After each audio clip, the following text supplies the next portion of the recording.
अस्सलामुअलैकुम नाजरीन, मैं हूँ आपका दोस्त कैसर दिलावर जदून शनासा टीवी की एक और वीडियो के साथ। आज हम आपके लिए लेकर आए हैं 33 साल पुरानी वीडियो। 14 अगस्त 1987 में म्यूनसिपल कमेटी हसन अब्दाल में तकरीब जश्न आज़ादी मुनक़िद की गई। इस वीडियो में चेयरमैन बल्दिया हसन अब्दाल, खालिद सजाद अकबर और उस वक्त के वाइस चेयरमैन शावेज़ खान और मुजफ्फर इकबाल के अलावा हसन अब्दाल की बहुत सी ऐसी अवाम भी देखी जा सकती है जिसे हम पहचानने से कासिर हैं। इस वीडियो में चेयरमैन बल्दिया खालिद सजाद अकबर खान के साहबजादे भी उनके साथ हैं।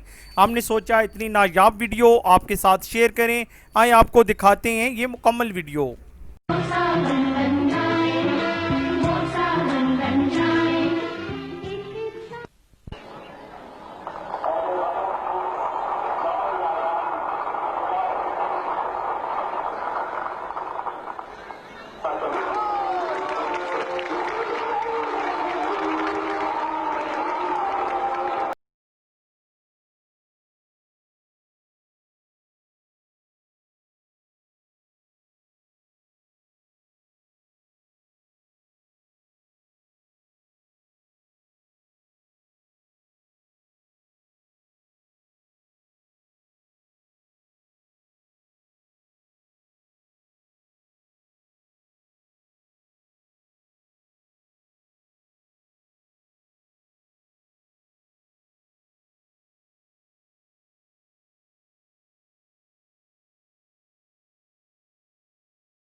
नाजरीन, उम्मीद है आपको हमारी ये वीडियो पसंद आई होगी। नेक्स्ट टाइम किसी और वीडियो के साथ हाजिर होऊंगा। मजीद इस तरह की वीडियो देखने के लिए आप हमारे चैनल को सब्सक्राइब करें। सब्सक्राइब के लिए वीडियो के नीचे लिखे सब्सक्राइब पर क्लिक करें और बेल आइकन दबा दें।